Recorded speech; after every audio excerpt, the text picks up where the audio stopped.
culture. Okay, thank you for doing that. The culture of hiding, you know, talking about mental health is almost stigmatized in Africa. It's something that people don't want to talk about. It's either you go to your pastor and you pray through it, or you know, you go to some kind of, for those who are in the Jaye club, if you know what I mean, you know, you prefer to have a bottle and say, guy, you're a man. You beat your chest and say you're a man, you know, man it up and all of that. But we've seen, especially since the pandemic, we've seen several people giving in to suicide, making really wrong choices just because they neglected that very important aspect. And we all know that mental health correlates very closely with our physical health, if it's even not even more important.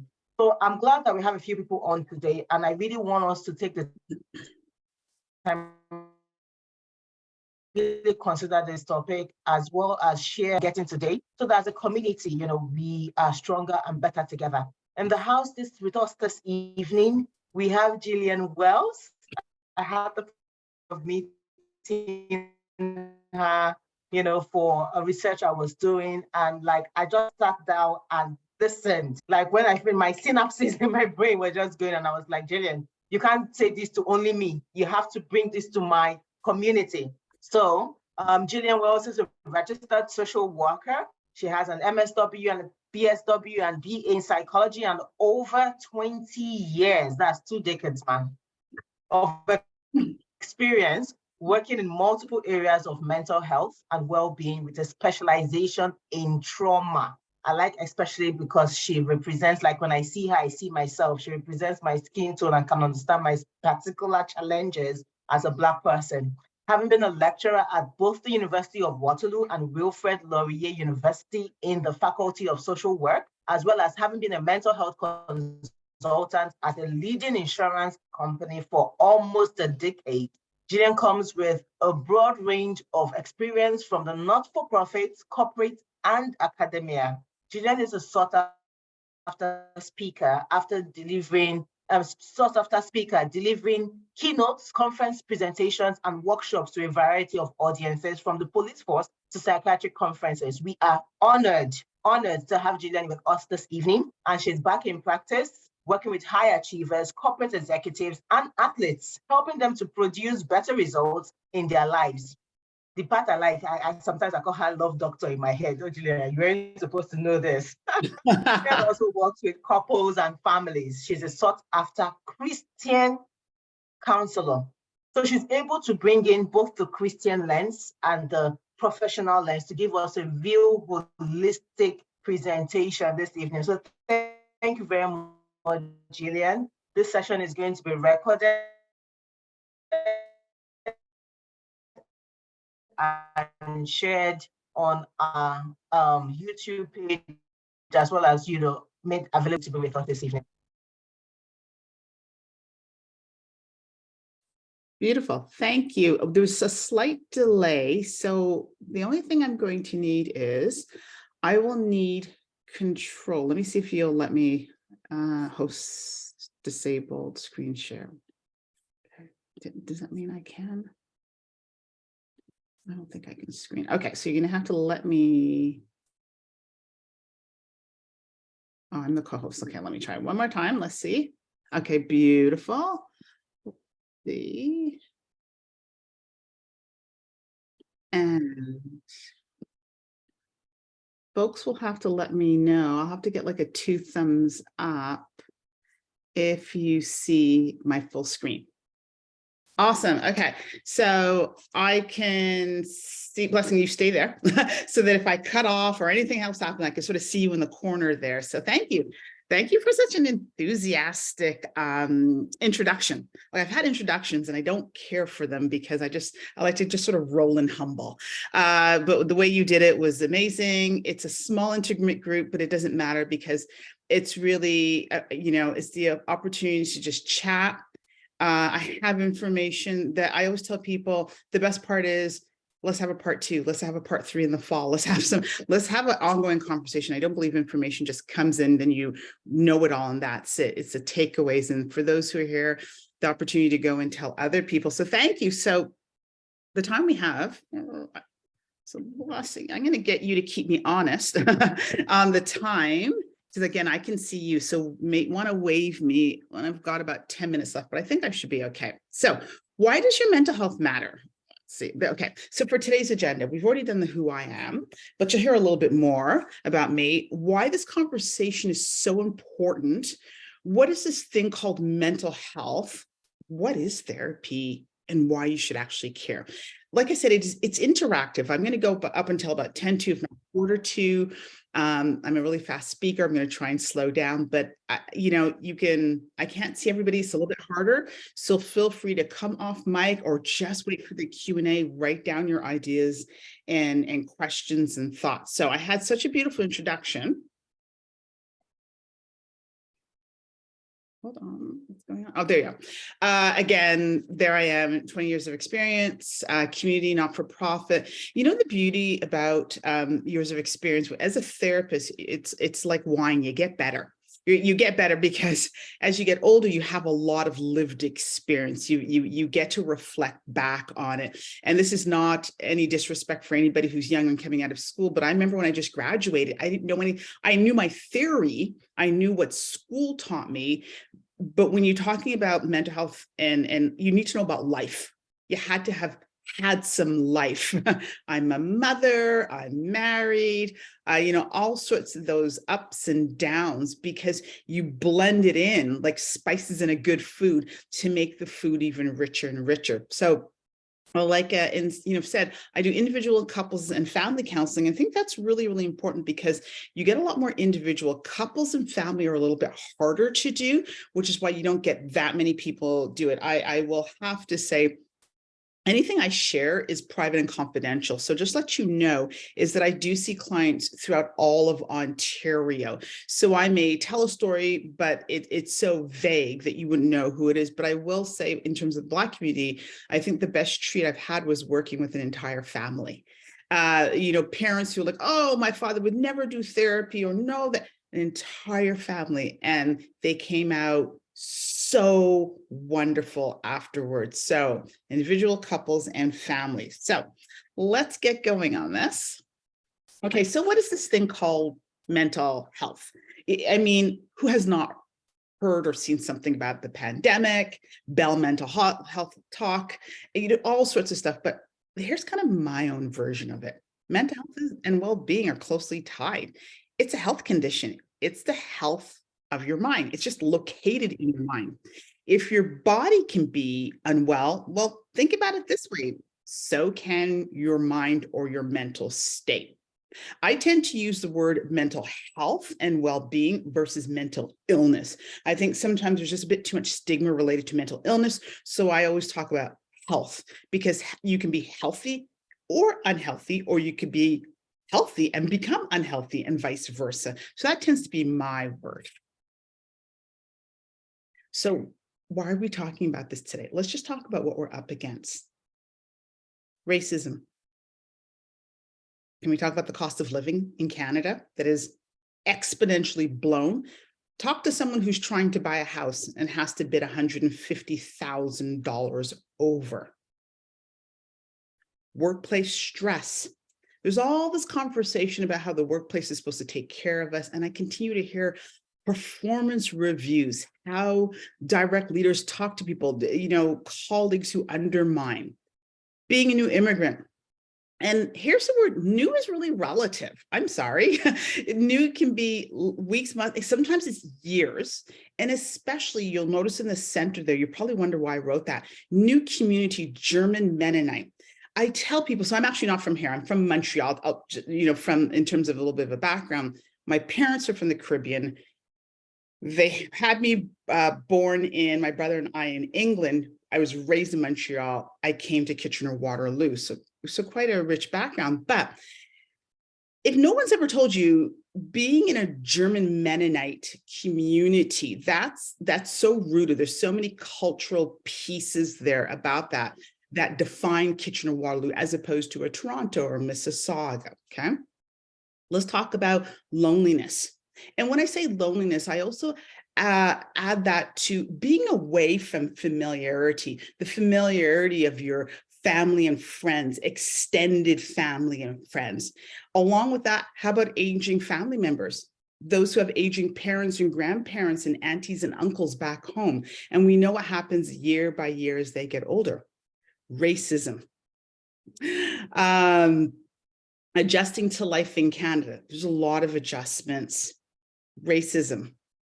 Unmaterialized hopes and dreams. The reason why I put that one there is that I hear that a lot. I hear, well, you know, when we came here as a family, we thought, fill in the blank, whatever it is. And what actually ended up happening a year later, 2 years, 5 years, 10 years later, is not what they had hoped.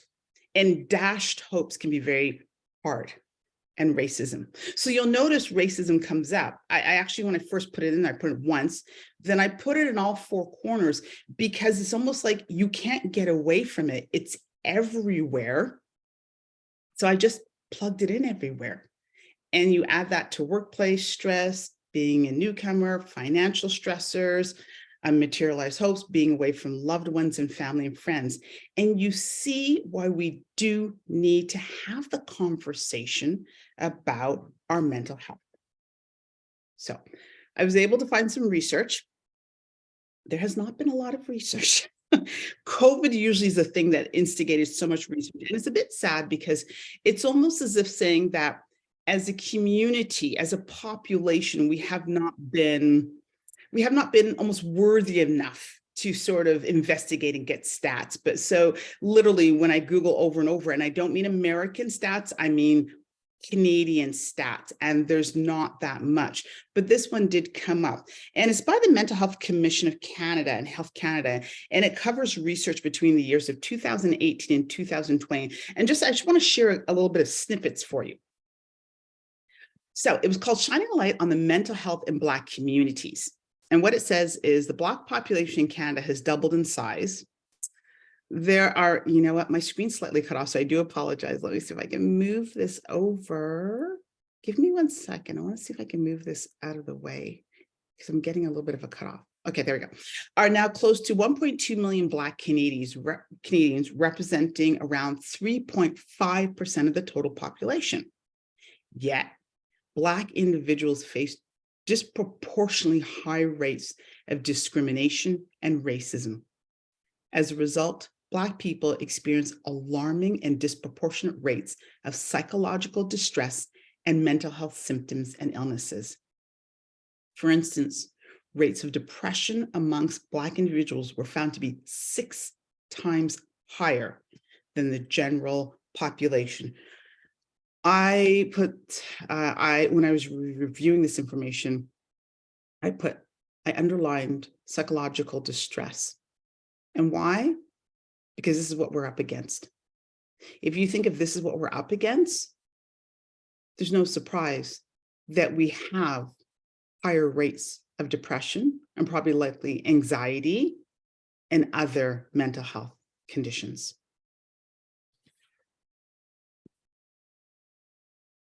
The same report goes on to look at some 2020 Stats Canada survey. And it said Black visible minority groups report poorer self-rated mental health and greater financial insecurity compared with white participants. 27.9% of Black visible minority compared to 22.9% of white respondents reported fair to poor mental health. 32% of Black visible minority compared to 24.2% of white respondents reported symptoms consistent with moderate to severe generalized anxiety disorder. So we have the stats to back it up. So this beautiful research went on to look at, okay, so how are we as a community, how are we accessing support? And the reality is we are not getting help. And the reason, there are many reasons. There are systemic reasons. And I chose not to sort of go into that. I think we're quite familiar in terms of not enough representation in the health field and so on and so forth. And costs and things like that. I decided to focus on more us, what we can do, things that we have agency and the power to address. So they looked at help seeking in Black communities, and it says they can be discouraged by misconceptions about mental illness, myths and misconceptions. And there are 4 of them that I got from this. We'll take a look at them. The first one is mental health support is reserved for people experiencing severe mental illness or psychiatric issues. We don't think about it, that it's actually for those who want a healthy mind to deal with emotions and learn how to improve the quality of their lives. It's not always for a psychiatric condition. Myth number 2, mental health problems can get better on their own. Some do, some don't, some get worse. The third one, Black people who seek professional help have less faith in God. Another myth and misconception. The fourth one, ongoing mental or emotional challenges are an inherent part of the Black experience. It's the struggle we have. Therefore, mental illness isn't really seen as a problem in Black communities by us. We just sort of think of it, well, that's just how it is for us. It's just a little bit harder. But let's just take a quick look at the burden of these stigmas. And the reason why I call it a burden, it's a burden for those who want to reach out for help but can't. Stigma is wrapped up in shame. It's shameful if you talk about it. It's shameful if you have a problem. It's shameful if you can't deal with a problem. No, wait, in fact, you are weak if you can't handle it. Back in our days, listen, let me tell you, if you should see some of the stuff we had to go through, right? You add that with silence. Communities and families are notorious for being silent. Someone gave the expression, don't air out your dirty laundry. And that's why they have that little picture in the corner. Here's the thing with airing out your dirty laundry. If you see that laundry, it's aired out. Everybody can see it. When you go to therapy, it's confidential. It's private. It's legal that it has to be confidential. So you're not airing out and telling a whole bunch of people. You're telling a trained professional within a context. So these are the things that shroud and keep things in silence.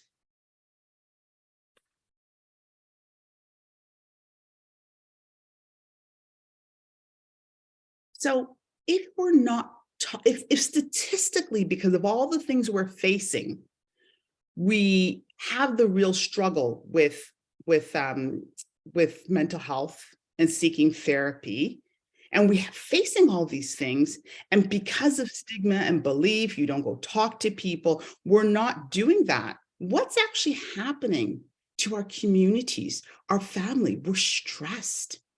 We are getting depressed. It's hard for us to cope. Couples are fighting, they're struggling. Substance abuse is on the increase. Isn't it remarkable that marijuana was legalized around the time of COVID? It's being used in order to cope. So if increased divorce, increased tension, and family discord.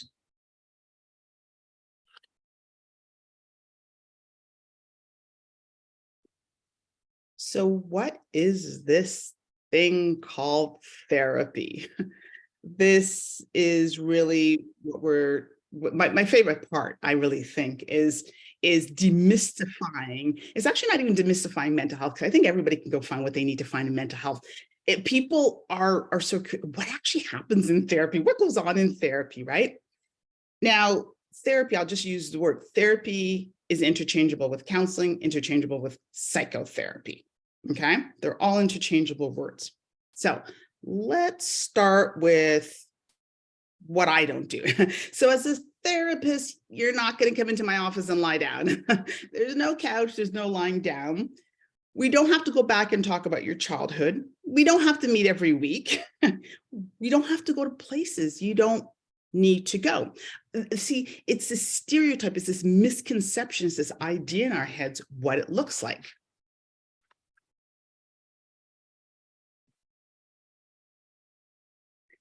So let me tell you what I do.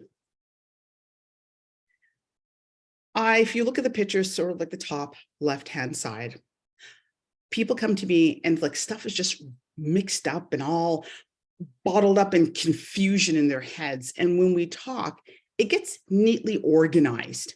We just organize what you're thinking, how you're thinking about it. So we're taking it from a state of confusion and muddled up. People go, I'm just thinking and thinking and thinking about it. But let's just organize it. And then we sort of put pieces together. So sometimes with people, it's just like, I've got this problem, we just need to solve it. Okay, let's talk it out loud and just, let's solve it. Then the one with the light bulb is connecting the dots. I love to connect the dots with people. This is happening here, this is happening here, this has happened in the past. Wow, isn't this interesting? They're kind of related to each other, aren't they? So I help people connect the dots. The one below, if you can tell by my voice, I do have the style of a coach. It's not uncommon for people to go, listen, I'm about to change careers. I'm thinking about certain changes in my life. So it's like a one-up, you know, see the person pulling the other person up. It's like I'm a coach to help you go along and make some kind of hard decisions coming up in your life, helping you move to the next level. As you could see that person holding that person and pulling that person up to the next level. Then of course, there's the faith. People will come to me. They'll usually come, they'll say, I found you because you're a racialized woman and or because you're Christian. And here's the thing with faith is that I hold space for it. For Christian faith, values, understanding the world and understanding how to approach a problem. Ironically, people will ask me, but are you a Christian? I'm like, yep. They're like, okay, I need a Christian counselor. And we never, ever talk about their faith. But some people, they want to also mend their relationship with God. Because a lot of people will have problems in the church or problems in the community and will actually leave the church or leave the community, but want to continue to have a relationship with God. So it's really, really interesting, but that faith piece is there. And that little one down there with the dots, the 3 dots going back and forth, so many people come to me also just for a space to talk. Remember, therapy is not talking to a friend at Tim Hortons or Starbucks.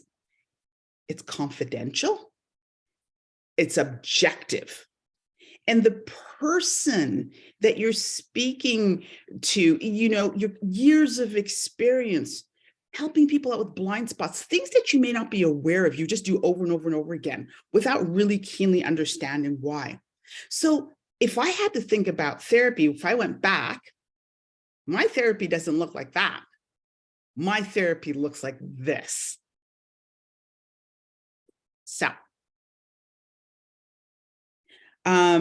So we've talked about the stats. We've talked about the stigma, the myths. And some people may still be questioning, why should we really care about mental health? Isn't it another person's problem? Why should we care? And I thought deeply, and I came up with 2, I think are compelling reasons. If you have not been compelled already, 2 really compelling reasons why you should. This is the impact of unaddressed mental health issues. Panic attacks, chronic shoulder pain, high blood pressure, weight gain, a racing heart, fear, avoiding certain situations, poor sleep, digestive issues, headaches, fatigue, racing thoughts, chest pains, heartburn, chronic illnesses, anger, difficulty with focus and concentration. I'm going to tell you something that somebody said to me. They said, I don't do therapy. Now, this is somebody who came to me for therapy. I don't do therapy. I don't believe in mental health. And I didn't believe in this anxiety stuff back home.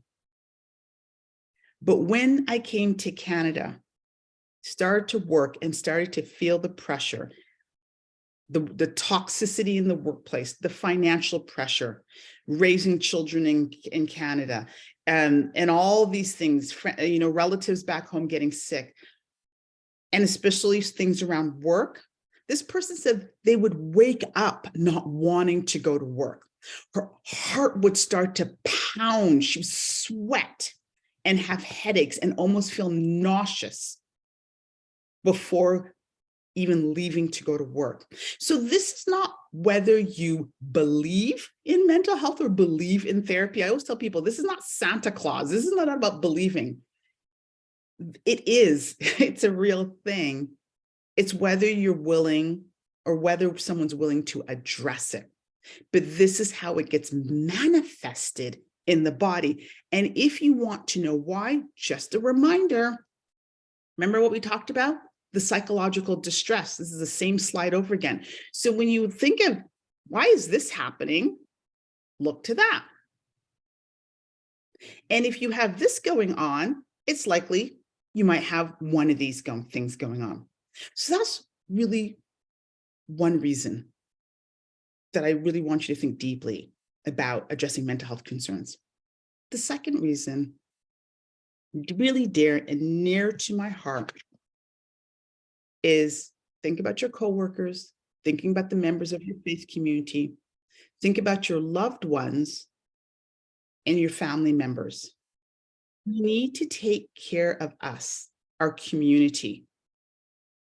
It's really interesting because I've been doing this for over 20 years, and I can say that probably the last 17 or 18 years, I've predominantly, now I did work with refugees, a little bit different, but I did predominantly work with non-Black individuals. And post George Floyd's murder, COVID, and everything else, I have seen a substantial increase of Black members of the community coming for therapy.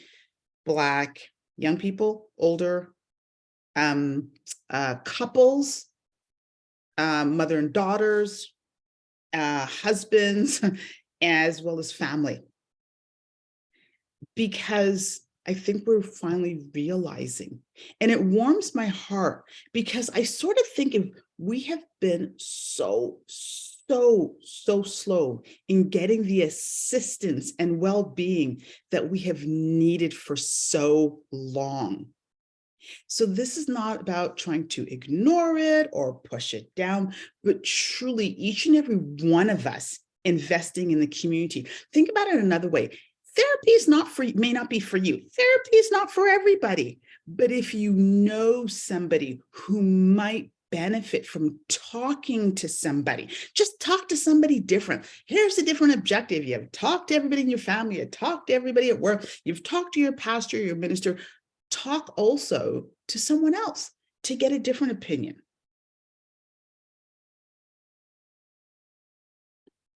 Another way to think about therapy is I like to think about it as an advantage edge, like especially with my high performers, right? It's this edge that will just get you that much more, get you sharper. You may be doing really well, but how do you get that much sharper? I especially love it when I'm working with my athletes because that's what they're looking for, how to get sharper. When I work with my executives and my professionals, they're looking at getting sharper.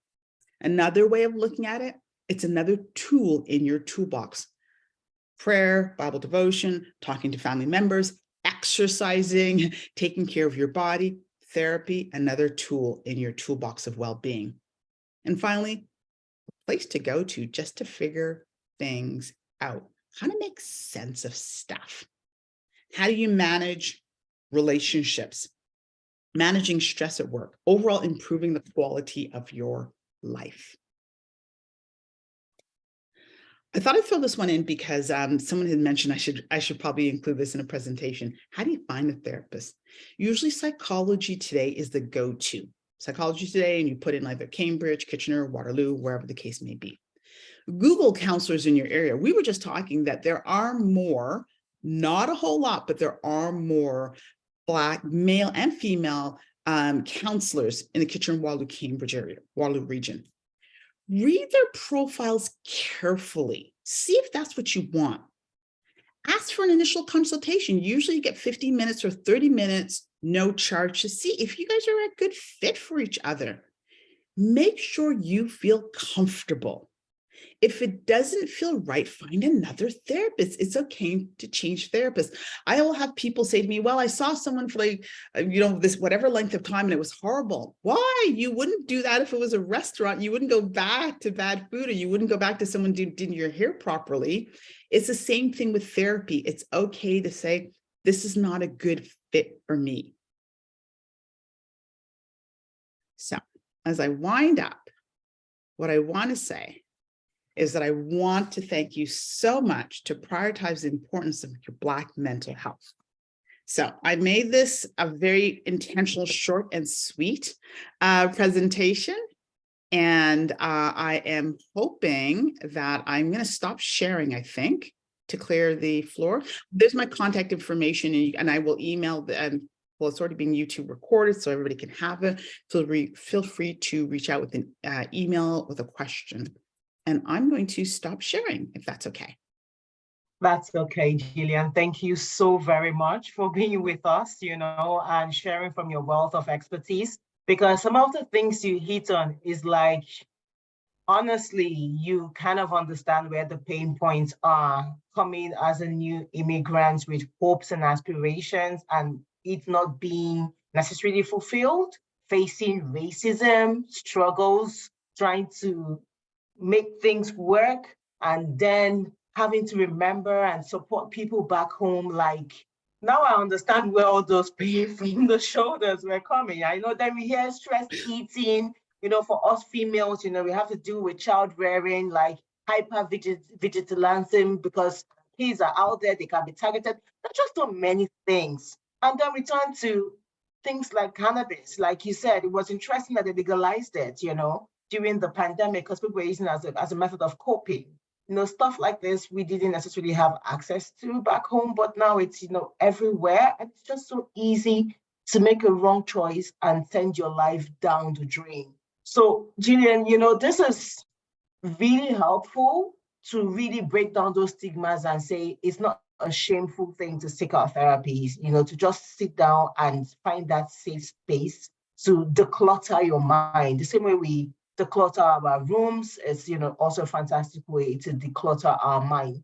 That being said, we have questions in the chat. I see one from Eunice, and if you have questions, please put it in the chat. I have a couple of my questions myself. So let's take advantage of her now, because if we had to go to our office, we know how much we'll be paying. But please, let's take advantage and share your questions. I also see that we're also going to share a survey link in the chat. So please, before you go, take the time to also fill the survey, give us feedback so that we know how else you would want us to support you in this move for us to be better, or be more healthy as immigrants here, as it concerns our mind.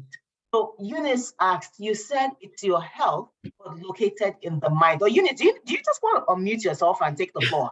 I feel you will ask it better yourself. Let me not read it out. And Ugo, if you can help post the survey link in the group chat to everyone, please. Thank you. Eunice? Okay, she's giving me permission to go ahead. Thank you very much. So Eunice is asking that, Gillian, you said it's your health, but located in the mind. You also mentioned psychological distress and mental health symptoms and illnesses. Please, is mental health psychological distress? So mental health is a state. You either have good mental health or not good mental health. Psychological distress is will instigate poor mental health. So a toxic workplace, being yelled at by your boss will result in psychological distress. I hope Eunice, I hope that answers your question. Thank you so much, but I still am in confusion. Okay. Okay, let me give an example. Yes. If I sprain my leg, I feel pain. I know the pain is the illness. If I am coughing, I know that is the pain, that is the illness or the sickness. Each time people talk about mental health, I always ask myself, this mental health, okay, let me put it this way. It's something that is not tangible. That's correct. This illness of cough is not tangible, but you know this is cough. The pain in your leg is not tangible, but you know that is the pain. Your stomach is paining you. It's not tangible, but you know that is pain. That is an illness. This mental health, I have never attended any webinar, any seminar, any talk about mental health, but I always have this question in my mind. That's why I'm confused between this psychological distress and mental health. Okay. It's you have a cold, you're blowing your nose, so that is the problem. Yes. So I don't say I am still confused. Okay, let me see if I can give an example. I'm just going to give a universal example. Someone passes away, a loved one, and you are grieving and you are crying and that pain, right? That pain that is felt due to the loss. And it could, and if depending on how close that person is, you might not be able to sleep following the funeral. You might be in so much distress. You may not be able to eat. Those are like symptoms to grief. Then that's grief because it's universal. Let's say you were at work and the boss just is nasty to you over and over and over, to the point where you wake up in the morning and go, I can't go to work. I can't, my stomach is bothering me. I'm worried. My heart is racing. That is distress. That's your mental health being disrupted by what is going on around you. So does that help? Yes, it helps, which means that the pain in the head is the mental health. So let me see if I can come in a bit, Gillian. I'm so sorry about my question. No, that's fine. You know, we're all here to learn and like clarify. And like you said, you've never attended a session. So I'm really glad that you took the time out to attend this one, because I feel like the knowledge you will get from here will definitely help you to be better, you know, as you go on with the rest of your activities or with life. So you know how you were talking about cough. So when you have a cough, it could be different things. It could be an infection in your, you know, respiratory systems. It could be cancer. It could be something clogged somewhere. The cough itself is a symptom of something that is going on inside.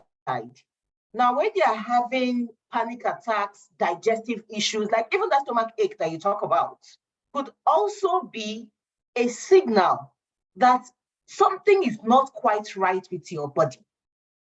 And your body, because your body is such a, so your body, if you've done, well, maybe not, biology, you know, we know about neurons and nerve cells connected to every cell in our body, you know, responding to everything.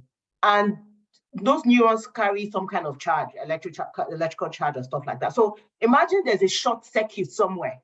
It's affecting, the short circuits might have been caused by the death of a loved one, stress from work, racism. So for me, I know that if I'm driving and I see a cop car, my hand starts shaking.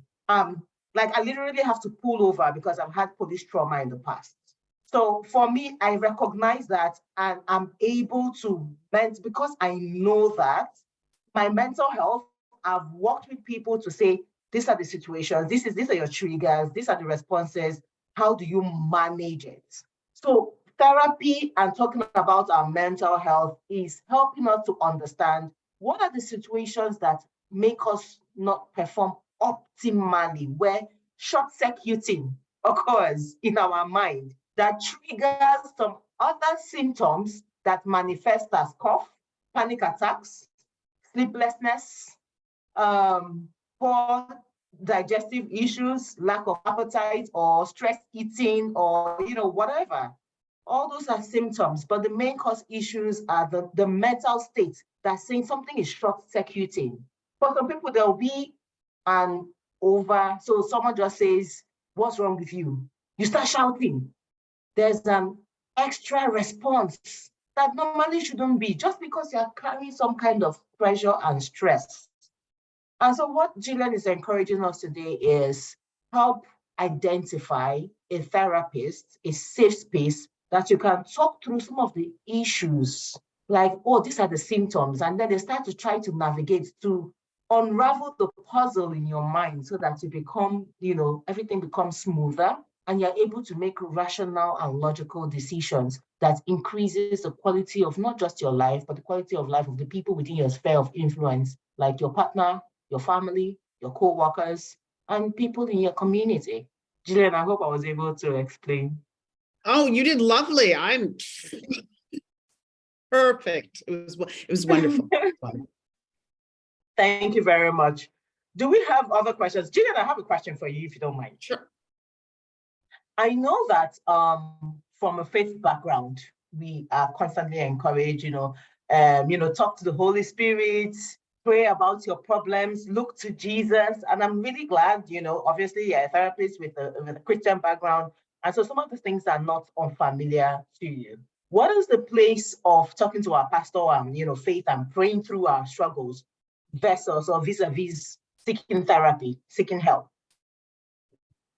Okay, so how I view it is, first of all, the most basic thing, and when people are like, well, why should I talk to anybody? What's the purpose of therapy? I could just pray over it. I always say, if you fell down the stairs and you broke your leg, you would not pray over it. You would seek medical attention. And it's the same thing, depending on the severity of what you are struggling with, talking to somebody is the equivalent. Now, then the question becomes, who do you want to talk to, right? You may be able to talk to a friend. You may talk to your faith leader, pastor, minister. And if you walk away from those conversations going, I have clarity, I have understanding, I feel comfortable, then that's great. If it's like, I actually don't think I want to bring it to a minister, pastor, I need somebody else to talk to, then that's when you start to consider a therapist. So I think it's not about, oh, don't ever talk to a pastor. That's not it. There's definitely a place. And where does prayer, Bible study, and all that stuff come in? Your faith toolbox. Now, if any of you have a toolbox, you do not have one tool in it, just a hammer. You do not hammer everything. You have a screwdriver and all sorts of things in it. You even have different types of screwdrivers, right? And so it's the same thing. Therapy becomes one more thing in your toolbox. And oftentimes people are struggling with some really hard things that they don't want to bring. I will just, off the top of my head, I will say things like pornography, infidelity. I will say gambling addictions, use of marijuana, things where people are like, maybe my pastor, my minister is a little bit too close to home for this. I need to just go somewhere else. So it's a wide range. This is not do this, don't do that. It's just make sure you have enough tools in that toolbox. Thank you. Thank you so very much. Because you've actually touched on something, because I know that sometimes I have issues that I would love to talk to someone about. And when I talk to, when I think of my friends or family that I might this is what I'm thinking, or these are my challenges. For the people on the chat, you understand when I say see finish. We're afraid of being disrespected because they now have this information about us and they will see us finish, they will disrespect us, So that fear of being vulnerable to people who know us, kind of holds us back, the shame from sharing. But at the same time, going to a stranger almost seems like, oh, you are airing your dirty linen in public. And I know that in generations, that's what they will say. You don't air your dirty linen in public. Why are you coming to the public to come and talk about your issues, So is there like a generational approach? You asked like 3 questions. You did like 3 questions right there. So I want to grab all of them because you're so good. Hang on, I want to grab them all. So the first one is, I actually had a friend who did this. They came to me, talked about their husband, and oh, he was such a struggle. He's so hard. But then he was fine afterwards. And I think she sort of felt embarrassed afterwards. Like, no, he's really good. And so, right, there's that little bit of, I just talked to this person about someone I loved. Whereas when you go to a professional, can I talk to you about my, no judgment. See, no judgment. So that's one. The second one was airing your dirty laundry in public. Again, not in public, with a confidential professor. Professional. Okay. What was the last one that you asked? Because it was the first 2 were so generational. Because the Gen Z and the baby boomers, the way we look at life is very different. We don't. Some of us don't do TikTok. Some others is, everything is out there on social media. So we're like, okay, is there like a generational approach or concepts about mental health? So different. It is so different.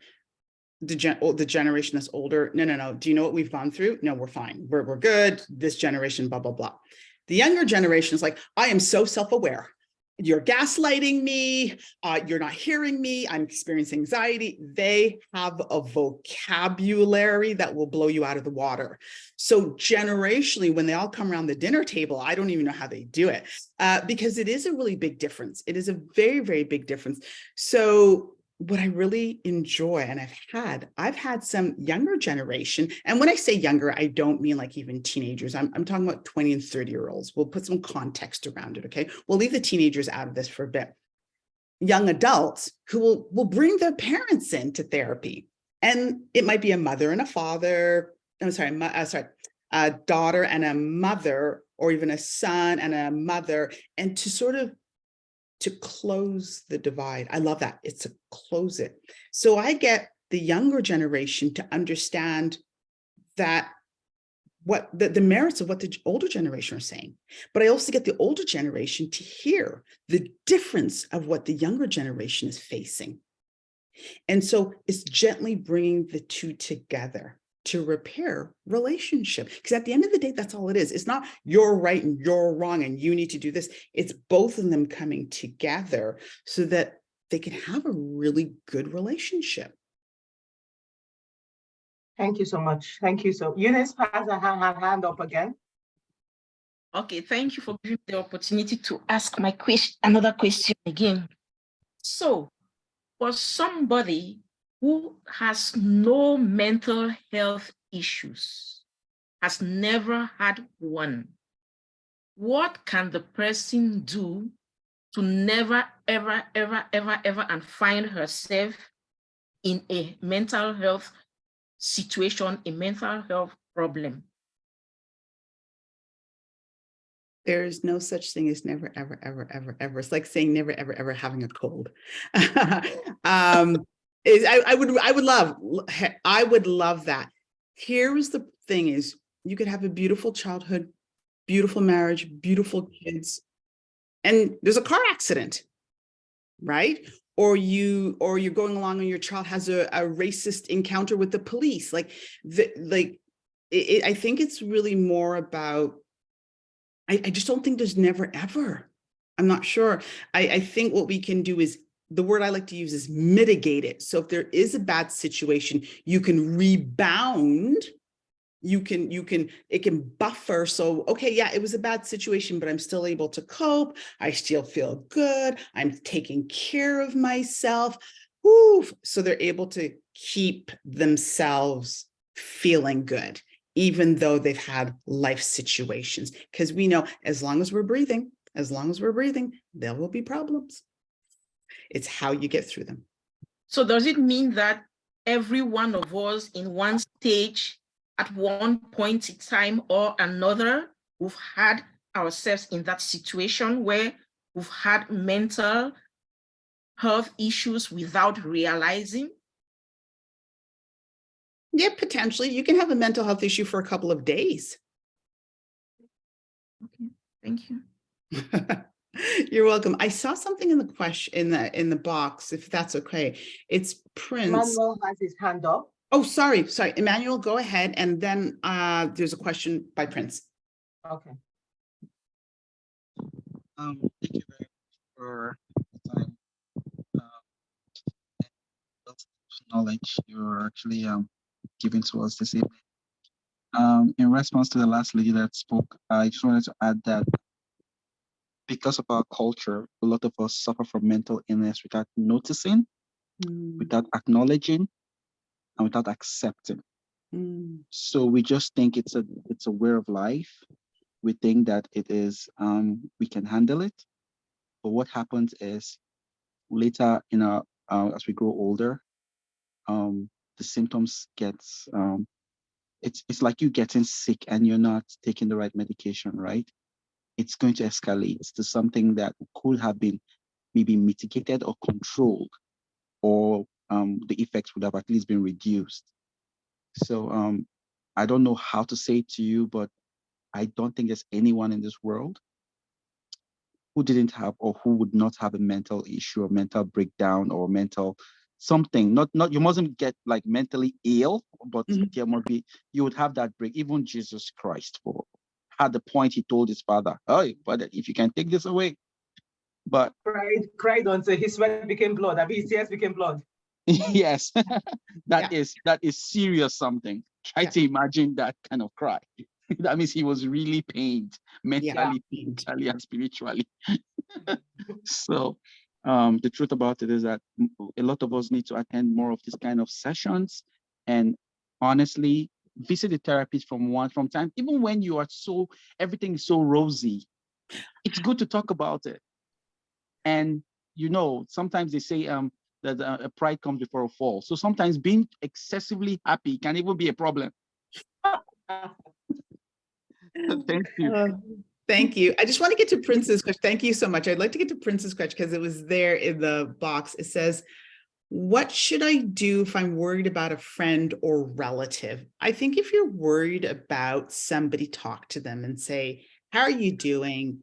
Do you need to talk to somebody? Do you even want to talk to me? And like, I think you just offer yourself first. And if it gets too heavy, it's like, hey, listen, maybe you should talk to somebody. And this is why you should talk to somebody. But if the moment you're worried about somebody, you need to have a conversation with them. What do I do if the support doesn't help? Now, when you said if the support, like the support that you've directed them to doesn't help, that's what I'm going to assume. And if that's the case, and that's so hard because sometimes it's just hard to get people to go to support. And then when the support's not good, you're like, oh, that's why try and do your research first before you send them to somebody, because sometimes people only speak once and they'll never speak again. Like, it's just so hard if somebody is struggling, but just have the conversation. I wish we would just talk about it more. Just have a conversation. I have, please. Oh, yes, go ahead. Last question, hopefully. So for somebody like me who has never visited a therapist, if I decide to go to a therapist, please, what are some of the things that the therapist does? We talk.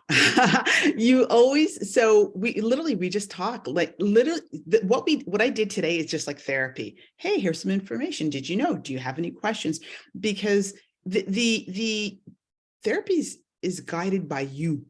You have to know why you are going, right? You want to go to a therapist to go, this is why I'm here. I'm here because I'm doing really good and I want to make sure I continue to do good. I'm here because I'm thinking of changing jobs. I'm here because my marriage is not doing well. I'm here because my relatives back home are getting very old and I'm missing them. I'm here because it could be whatever, but you take the lead. So you must know why you are going and you take the lead. And that's really the most important thing. And literally, I would say that this hour that we spent together is just like what I would do in therapy. So when I tell you that I'm worried about something, you will tell me that don't be worried. Oh, no. Woo! No. That's my question. No, no. That, for example, please, I've never visited a therapist. For example, what will the therapist do after hearing from me? Well, what I would say to you is, why are you worried? What is causing you to be worried? Please tell me about your worry. That's what I would do. And that's all. Well, well, it would continue. It would continue and continue because then you would answer me, I'm not then I saying would you should answer tell you. me And then, all what you do because it costs money, but I would just need the tip of the iceberg. well, that's why a consultation meeting with somebody, good blessing, would be helpful because yes, it's the tip of the iceberg is in just calling the person and say, I need just the 15 minutes. I need to understand this. And the person, if they're a good therapist, will go, yeah, I will give you a Zoom and let's do 15 minutes and give you a taste of what it would be like. Okay. Blessing. I know time's No, I gone. actually just wanted to add, that it is a conversation, but it's a conversation with someone who has information and is providing clarity. So I'm talking as someone who's used services. So you can say, oh, and I don't know how many of us know that it is required by law for Canadian employers to provide counseling services for all their staff.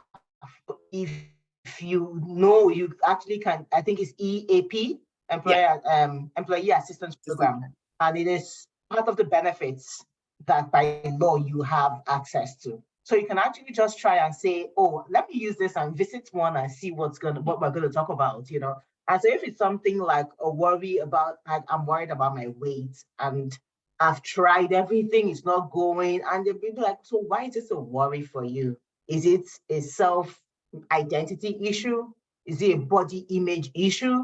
Is it a health issue? And we start to explore those different areas and identify what the main issue is that is triggering before we start working towards a solution. Because therapy is really just about uncluttering to discover what the main problem is so that you can work towards a solution. Gillian had said earlier on, build buffers. So even when things are going rosy, like Emmanuel said, even if things are good, you want to build buffers in place to recognize, oh, this happens when, this is a trigger.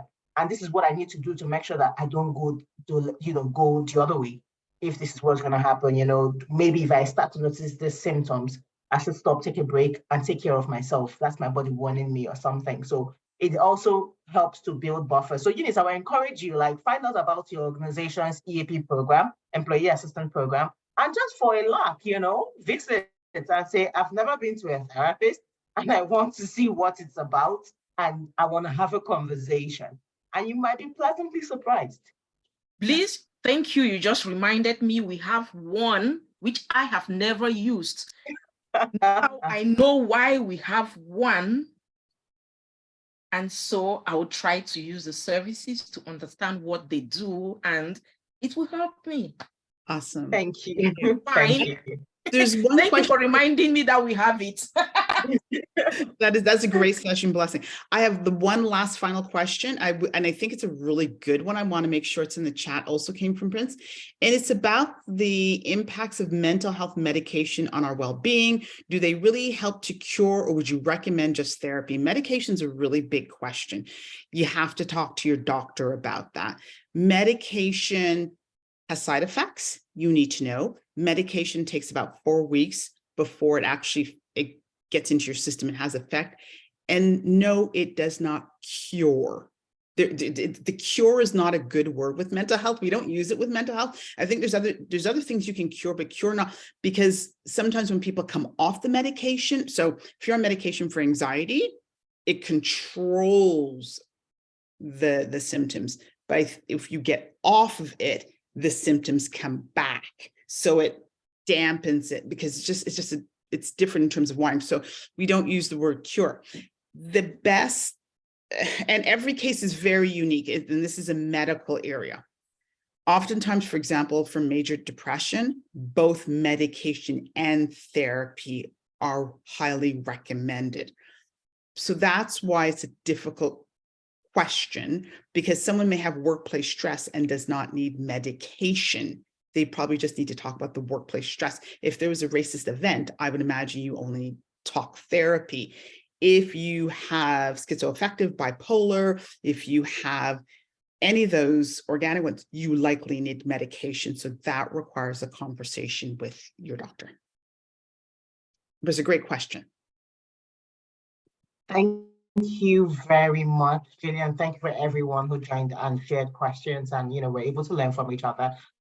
I think we've come to the top of our hour. I allowed us to go 15 minutes extra because we started 15 minutes behind time. So yeah, we're on the hour. Thank you so much. Like Gillian said, this isn't a one-time conversation and then that's it. We talk and we talk. As we experience, we come back and we learn more, because as human beings, we're really dynamic and the space we live in is constantly changing. So it's good that we continue to have these conversations.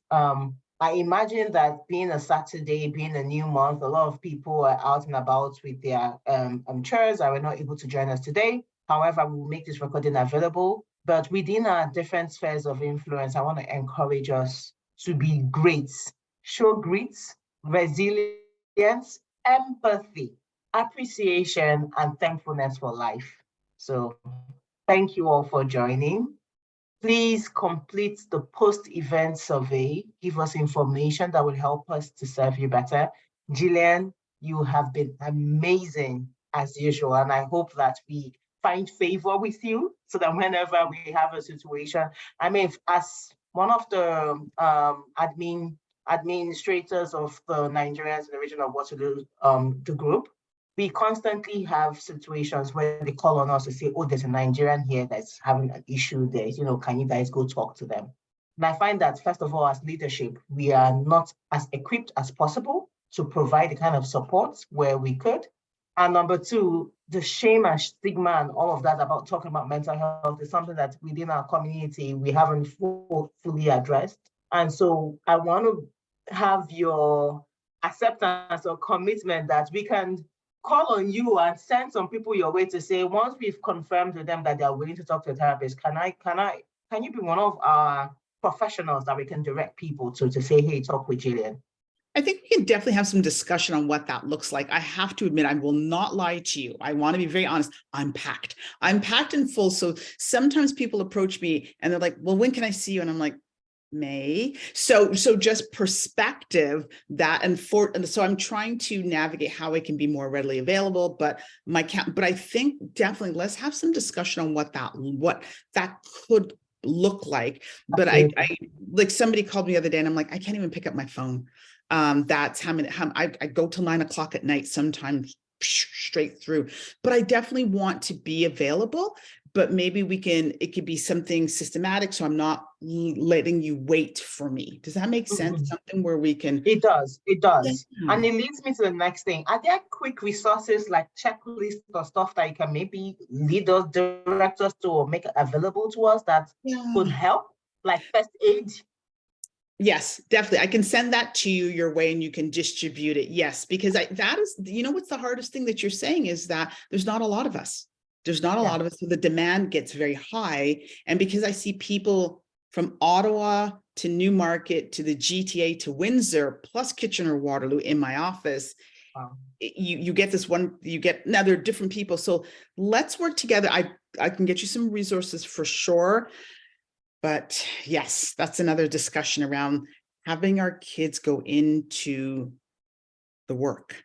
We cannot graduate Black therapists unless so here's the thing is, if we don't believe in therapy, we don't encourage our kids to go to therapy. And then when you need therapy, we do not have Black therapists. It's a circle. So. Thank you so much for giving us your time, your very valuable time. Now that I hear this, I feel very, very guilty that we've taken up 1 hour, but we are so grateful. This is beautiful. This is beautiful. I love this type of work. We will keep in touch for sure. Okay. Thank you. Thank you. Have a lovely evening, everyone. You too. Everybody stay blessed. Bye-bye. Amen. Bye. Happy new month.